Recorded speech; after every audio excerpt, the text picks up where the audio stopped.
नमस्कार मित्रों, मैं रंजीत वर्मा अपने YouTube channel study with Ranjeet में आपका स्वागत करता हूं। बच्चों, मैं आज आपको समाजशास्त्र सेकंड का अध्याय 3 ग्रामीण समाज में विकास एवं परिवर्तन पाठ के कुछ महत्वपूर्ण बिंदु आपके लिए लेकर आया हूं। तो बच्चों, आज हम देखते हैं समाजशास्त्र सेकंड का तीसरा अध्याय। अध्याय का नाम हमारा ग्रामीण समाज में विकास एवं परिवर्तन। तो सबसे पहला प्रश्न बच्चों हमारा बनता है, जाति और वर्ग में अंतर स्पष्ट कीजिए। यानी जाति और वर्ग में क्या अंतर है, आप कह सकते हैं। तो जाति और वर्ग में निम्नलिखित अंतर है। यानी जाति जो होती है, देखिए, जाति को अर्जित नहीं किया जा सकता। यानी जो व्यक्ति की जाति होती है उसे अर्जित नहीं किया जा सकता, बल्कि वो जन्म से निर्धारित होती है।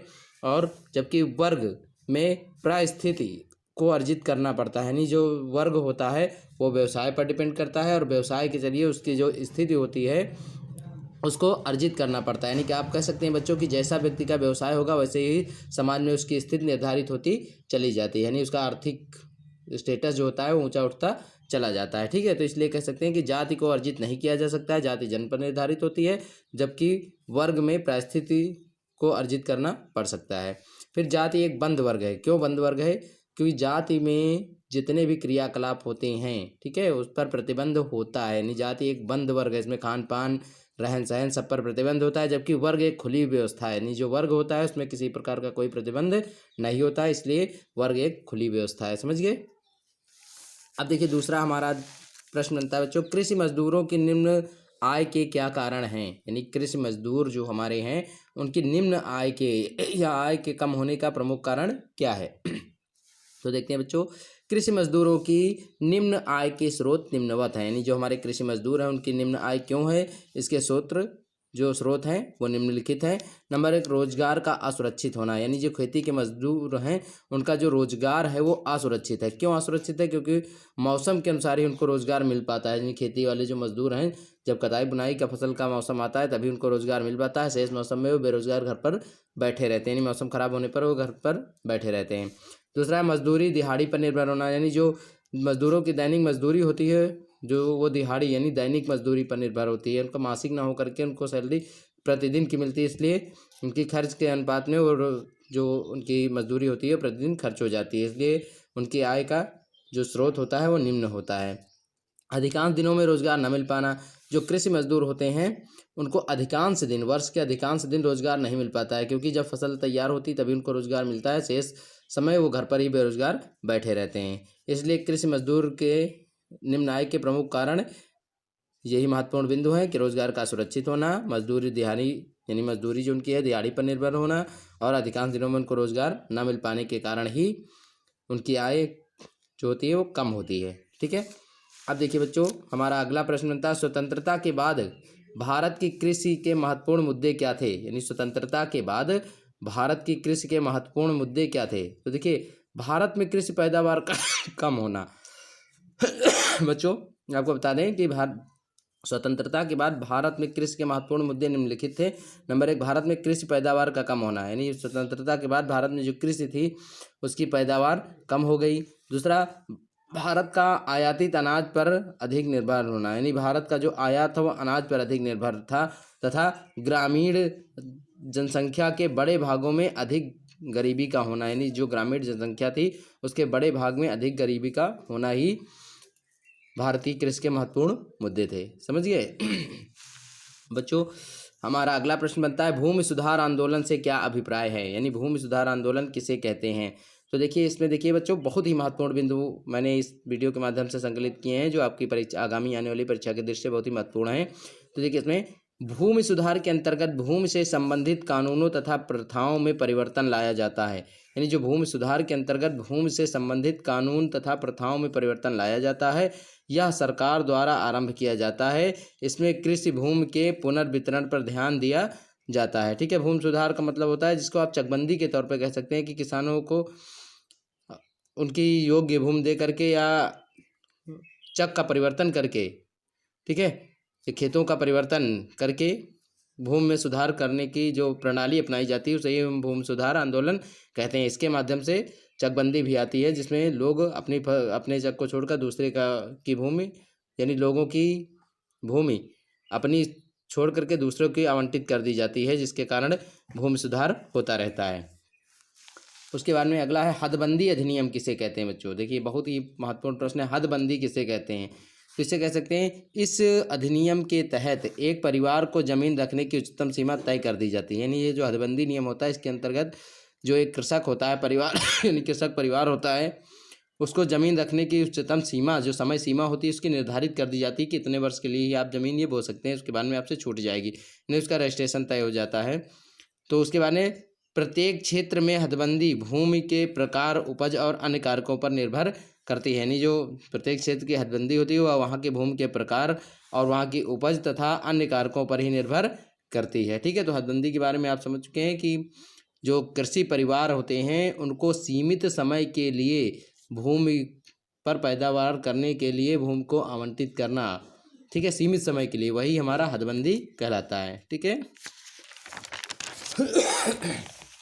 देखिए बच्चों हमारा अगला प्रश्न है भारत में हरित क्रांति के प्रभाव लिखिए। या भारत में हरित क्रांति से क्या प्रभाव पड़े।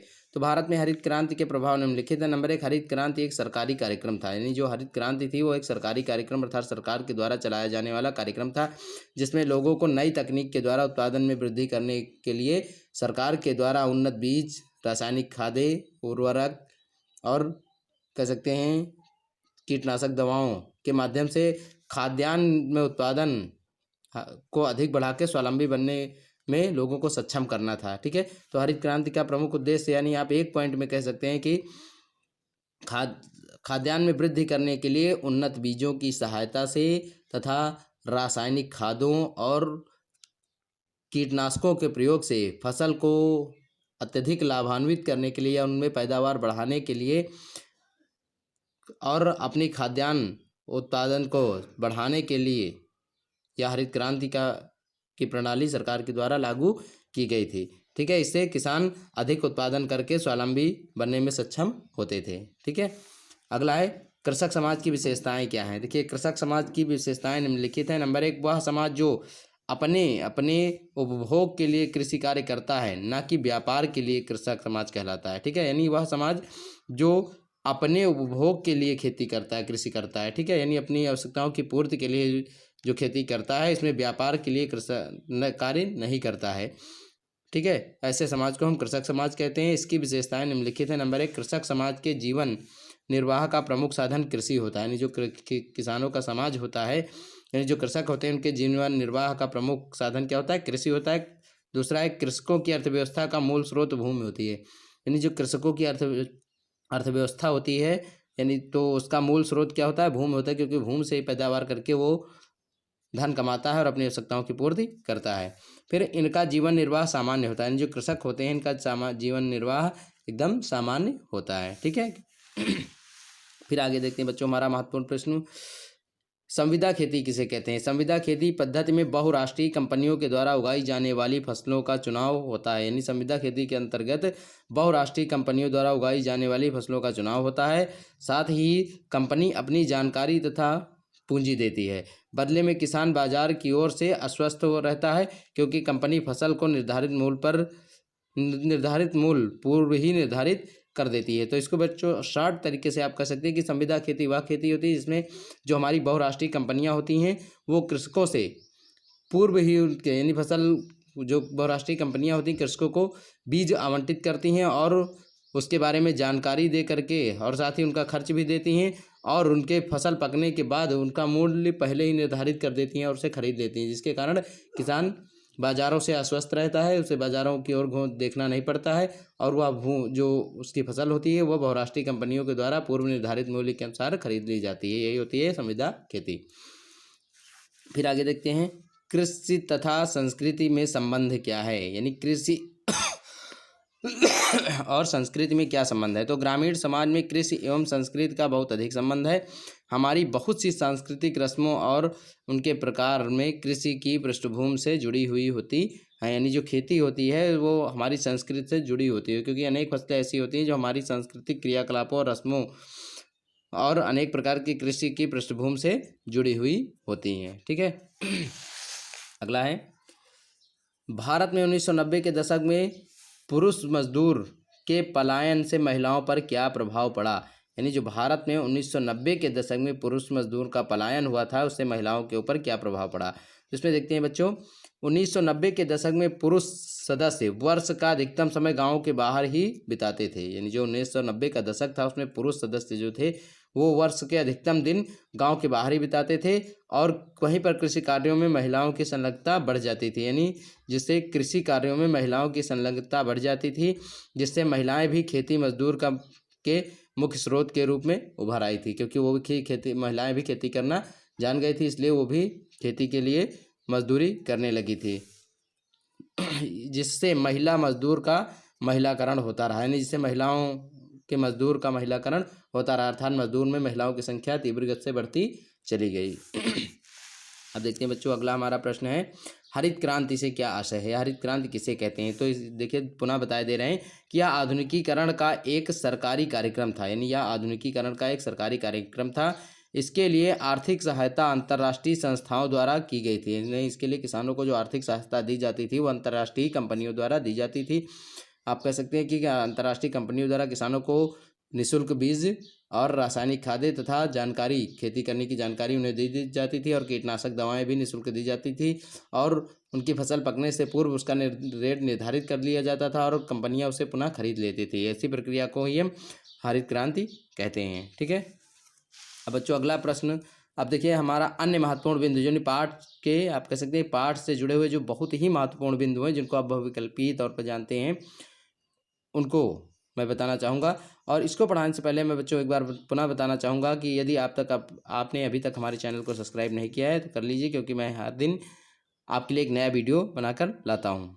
तो देखिए इसमें जाति और वर्ग में श्रेणी क्रम पाया जाता है। यानी जाति और वर्ग में क्या पाया जाता है, श्रेणी क्रम। मुख्य बिंदु आपका क्या है, श्रेणी क्रम पाया जाता है। फिर दूसरा है, भू स्वामित्व के विभाजन के लिए कृषक संरचना शब्द का प्रयोग किसने किया था। ठीक है, कृषक संरचना का प्रयोग किया गया था। यानी भू स्वामित्व के विभाजन के लिए किस शब्द का प्रयोग किया गया था, तो कृषक संरचना का प्रयोग किया गया था। फिर हरित क्रांति को किस दशक में लागू किया गया था, तो हरित क्रांति को 1960 से 70 के दशक में, यानी 1960 से 1970 के दशक में हरित क्रांति को लागू किया गया था। फिर आगे, जॉन ब्रेमन ने प्रवासी मजदूरों को क्या कहा है, तो जॉन ब्रेमन ने प्रवासी मजदूरों को घुमक्कड़ मजदूर कहा या घुमक्कड़ मजदूर की संज्ञा दी है। फिर अगला देखिए, संविदा कृषि के अंतर्गत कृषक ने बहुराष्ट्रीय कंपनियों के लिए उत्पादन किया था। नहीं, किस कृषि के अंतर्गत बहुराष्ट्रीय कंपनियों के लिए उत्पादन किया गया था, तो संविदा कृषि के अंतर्गत कृषक ने बहुराष्ट्रीय कंपनियों के लिए उत्पादन किया था। फिर अगला महत्वपूर्ण बच्चों हमारा बिंदु है कि भारतीय ग्रामीण विकास के लिए मनरेगा कब लागू किया गया था, तो भारतीय ग्रामीण विकास के लिए मनरेगा 2 फरवरी 2006 को लागू किया गया था। ठीक है। हरित क्रांति का संबंध किससे है, तो हरित क्रांति का संबंध बच्चों कृषि से है। ठीक है। फिर ब्रिटिश काल में जमींदारी व्यवस्था होने के कारण उत्पादन में कमी आई। यानी किस काल में जमींदारी व्यवस्था होने के कारण उत्पादन में कमी आई थी, तो ब्रिटिश काल में जमींदारी व्यवस्था उत्पन्न होने के कारण खेती के उत्पादन में कमी आई थी। तो बच्चों हम अपने वीडियो को यहीं विराम देते हैं, और एक बार पुनः बताना चाहेंगे कि यदि अभी तक आपने हमारे चैनल को सब्सक्राइब नहीं किया है तो कर लीजिए, क्योंकि मैं अपने प्रत्येक वीडियो में आपको नई नई रोचक जानकारियाँ देता रहूँगा जो आपकी आगामी आने वाली परीक्षा की दृष्टि से बहुत ही महत्वपूर्ण है। धन्यवाद।